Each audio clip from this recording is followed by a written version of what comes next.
അഖണ്ഡ star ബാലയ്യയുടെ അഖണ്ഡ 1 ശേഷം അഖണ്ഡ 2. അപ്പോൾ അഖണ്ഡ 2 കണ്ടിറങ്ങിയ ഓഡിയൻസിനോട് നമുക്ക് അവരുടെ റെസ്പോൺസ് ചോദിക്കാം. റെസ്പോൺസിലേക്ക് അതിച്ച പടം പോലെ തോന്നി. ഭയങ്കര ലാഗുണ്ട്.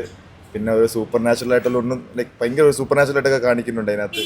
എനിക്കിട്ടും ഭയങ്കര ബോറിംഗ് ആയിട്ട് തോന്നി. ഫസ്റ്റ് ഹാഫ് തന്നെ ഇറങ്ങി പോകാൻ തന്നെ തോന്നി. ഭയങ്കര ഷോ വരുന്നു. തമന്റെ മ്യൂസിക് എങ്ങനെയുണ്ട്?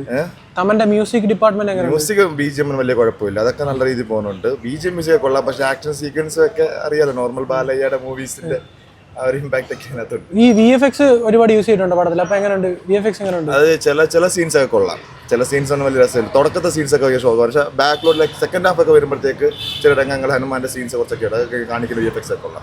എങ്ങനെയുണ്ട് പടം? എങ്ങനെയുണ്ട്? കുഴപ്പമില്ല. മ്യൂസിക് എങ്ങനെയുണ്ട്? മ്യൂസിക് കുഴപ്പമില്ല, പഴയതിന്റെ അത്ര വന്നിട്ടില്ല. VFX കൊള്ളാം. എങ്ങനെ എൻജിക്ക് ബാലയ്യ എങ്ങനെയുണ്ട് പടത്തിനകത്ത്? മാസാണ്, വേറെ ഒന്നുമില്ല. കണ്ടോണ്ടിരിക്കാം. അരോചകം അങ്ങനെയൊന്നും അല്ലല്ലോ. ഇല്ല ശരി, ഒരു എക്സ്ട്രാ ഒരു മാസമുണ്ട് പുള്ളിക്കാരുടെ ഫിലിം പോലെ. കുഴപ്പമില്ല, കണ്ടോണ്ടിരിക്കാം. പടം എങ്ങനെയുണ്ട്? അഖണ്ഡ സ്റ്റാറിന്റെ പടം ഒരു മായാലോകം തന്നെയാണ്. ഞാൻ ആദ്യമായിട്ടാണ് കാണുന്നത് ബാലയ്യയുടെ മൂവി. പക്ഷെ ചുമ്മാ അല്ല, പുള്ളിക്ക് ഇത്രയും ആരാധകർ. നമ്മളൊരു വേറെ ടൈപ്പ് പടം പോലെ കണ്ടോണ്ടിരിക്കണം. നന്നായിട്ടുണ്ട് പടം.